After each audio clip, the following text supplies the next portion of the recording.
Avez-vous déjà entendu parler du paradoxe de Simpson?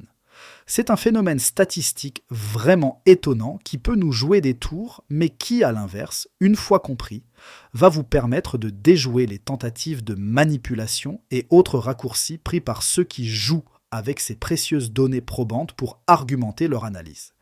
Imaginez que vous observez des tendances dans des groupes de données distincts. Tout semble logique. Mais attention, coup de théâtre. Quand on combine ces groupes de données, les tendances s'inversent complètement. Ce qui était vrai pour chaque groupe séparément devient faux pour l'ensemble, le noir devient blanc, la théorie qui paraissait comme irréfutable paraît maintenant absurde. En fait, derrière ce paradoxe, il y a ce qu'on appelle une variable de confusion qui tire les ficelles sans qu'on s'en aperçoive. C'est un peu comme un magicien qui détourne notre attention. Alors, méfiance. Le paradoxe de Simpson nous montre que les données peuvent parfois cacher la réalité. On peut leur faire dire ce qu'on veut pour peu que notre interlocuteur ne nous confronte pas à ce paradoxe. Un conseil à retenir avant de continuer. Ne vous laissez pas avoir par les apparences. Creusez plus loin. Aucune variable ne doit être ignorée, même et surtout si elle vous dérange. Rien ne doit permettre de contredire votre analyse. C'est ça, la vraie analyse de données, et cela vous évitera d'être déstabilisé, voire de paraître ridicule, et surtout de proposer une analyse irréfutable capable de balayer toute tentative pour la démonter. Je vais maintenant un cran plus loin pour comprendre ce paradoxe de Simpson avec un exemple que je vais chercher dans le secteur de la formation. Imaginez deux modes de diffusion, une formation à distance et une autre en salle. On veut comparer leurs performances de rétention pour former des apprenants sur le même thème. Pour faire apparaître notre paradoxe, c'est comme une recette et il nous faut deux ingrédients clés. Le premier ingrédient, une variable de confusion. C'est un facteur qui influence les résultats sans qu'on le remarque tout de suite. Dans mon exemple, ce sera le statut professionnel de mes étudiants pour distinguer ceux qui travaillent de ceux qui sont sans emploi. La formation en salle semble plus appréciée pour les étudiants sans emploi et la formation à distance l'est pour les profils qui travaillent en plus de leurs études.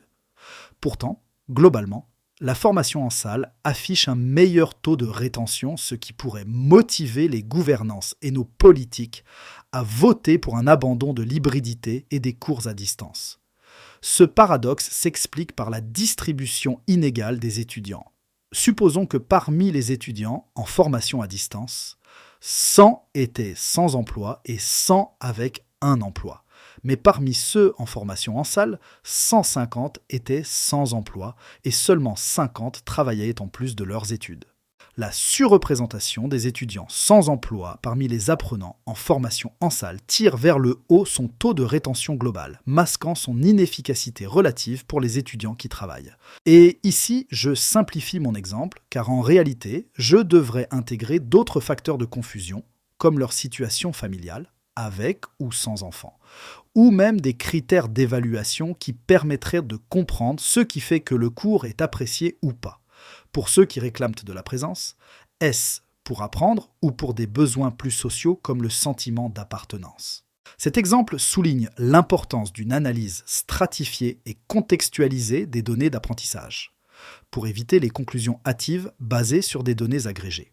Le statut professionnel des étudiants est ici une des variables qu'il faut prendre en compte pour une interprétation juste et nuancée des résultats avec une pensée statistique critique. En effet, l'analyse des données éducatives fait maintenant l'objet d'une abondance de données qui peut parfois donner l'illusion d'une vérité simple et univoque, mais qui masque en réalité la complexité de l'ensemble. Maintenant, décortiquons les étapes clés pour débusquer le paradoxe de Simpson dans nos données d'apprentissage. C'est comme une chasse au trésor statistique. Première étape, l'agrégation. C'est quand on regroupe toutes nos données sans faire de distinction, comme si on mélangeait tous les ingrédients dans une grande marmite. Dans notre exemple, on a rassemblé tous les étudiants sans tenir compte de leur situation. C'est là que le paradoxe de Simpson peut se glisser sournoisement. Deuxième étape, la stratification. C'est le moment où on remet de l'ordre dans notre joyeux mélange. On va séparer nos données en sous-groupes pertinents pour les contextualiser. Ici, on a stratifié nos étudiants selon leur situation professionnelle, mais on aurait pu aussi le faire selon leur situation familiale, géographique ou même selon des critères d'évaluation. C'est une étape cruciale pour voir les tendances propres à chaque groupe et faire une analyse multivariée. Troisième étape, la comparaison des résultats. C'est le moment de vérité où on confronte les tendances des sous-groupes avec la tendance globale. C'est un peu comme si on goûtait le plat final et qu'on le comparait avec le goût de chaque ingrédient séparé. Si les tendances sont différentes, voire opposées, c'est que le paradoxe de Simpson était caché dans notre recette. En suivant ces étapes d'agrégation, de stratification et de comparaison, on peut débusquer le paradoxe de Simpson et éviter les pièges dans l'interprétation de nos données d'apprentissage. C'est un vrai travail de détective statistique qui demande de la rigueur et de la méthode. Mais c'est aussi ça qui rend l'analyse de données si excitante et pertinente pour développer un argumentaire solide.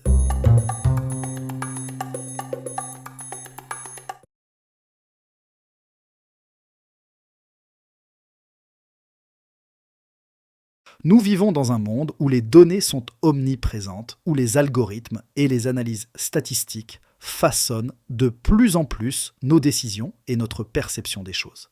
Il faut que tout aille vite et nous ne prenons pas toujours le temps de prendre du recul. On a la tête dans le guidon.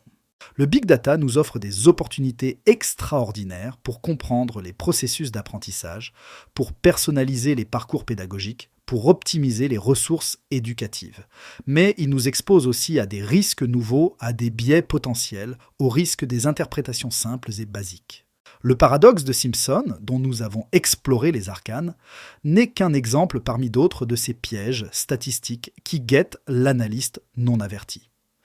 Il nous rappelle à quel point il est crucial de développer une pensée statistique critique, de ne pas se laisser éblouir par les promesses du big data, mais de l'appréhender avec recul, rigueur et discernement. Cette pensée statistique critique, c'est une compétence clé à développer sans plus attendre. L'aventure du big data n'est plus une affaire limitée aux spécialistes, aux data scientists. Elle concerne chacun d'entre nous. C'est notre défi et notre responsabilité d'enseignants, de gestionnaires, mais aussi d'apprenants et de citoyens. Car nous sommes tous, à un degré ou à un autre, producteurs et consommateurs de données, interprètes et décideurs.